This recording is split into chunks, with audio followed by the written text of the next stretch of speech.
ఆలోచించాలి కానీ అసలు పోతారా? రానుకున్నారా? రావాలనుకున్నారా?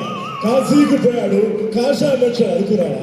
లేక వాడాల్సి బ్రతుకుతున్నాడు, తన వరుస మార్చుంటాడు అనుకుంటున్నారా? అదే రక్తం, అదే పౌరుషం. సప్తశ్వరత మాధురం ప్రచండం కశ్యపాత్మజం శ్వేత పద్మధరం దేవం తం సూర్యం ప్రణమామ్యహం. మీకు సమస్య వస్తే దండం పెడతారు, మేము ఆ సమస్యకి పిండం పెడతాం. ఈరోజు మీ అందరిలో చూడడం చాలా సంతోషంగా ఉంది. మరి చాలా ఉన్నాయి ఎంటర్టైన్మెంట్, కుప్పలుగా నాట్యం, ఇదంతా మీరు ఎంజాయ్ చేయాలని కోరుకుంటూ థ్యాంక్ యూ.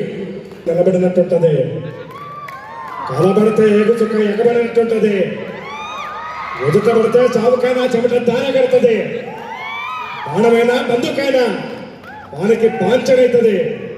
ఇంటి పేరు అల్లూరే, సాకింది గోదావరి, నా అన్న మన్నెం ద్వారా అల్లూరి సీతారామరాజు డైలాగ్. దాన్ని జయప్రకాష్ గారు చెప్పారు, జేపీ గారు. ఏమి అరుంధతి ఊరికే కప్పు విడిచాడవే, లోపలంతా కప్పుగా ఉండదని పక్క దీన్ని కొనుక్కురానేమో, తింటంతా నచ్చాది. ఒక పాలొచ్చి తల్లి తీసుకుని పో, బయటకు వచ్చి గాలి తీసుకుంటావు, నేనేం చేయలేమా?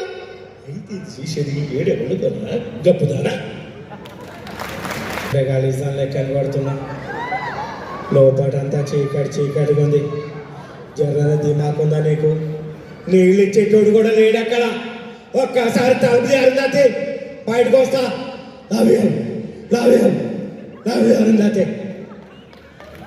సో ఇదేదో నా బంగారు రాజా, ఏంటి నీకు పెళ్ళా అంటే నన్ను పెట్టెలో పెళ్లి చేసుకుంటావా? తలుపుది రాజా, బయటకు వస్తా. థ్యాంక్ యూ రాజా, లవ్ యూ రాజా. ఇక మధ్య రాజశేఖర్ గారు సినిమా బాగుంది అని మాట్లాడమంటే అదే చాలా సంతోషం. గోరింటాకు బాగుంది కాబట్టి తర్వాత సినిమా ఇంకా బాగుంటుంది. దాని పేరు కరివేపాకు. కరివేపాకు ఏంటి సార్ అంటే, ఈ మధ్య తెలుగు సినిమాల పేర్లు విన్నాం. మిర్చి చూశారు కదా, మసాలా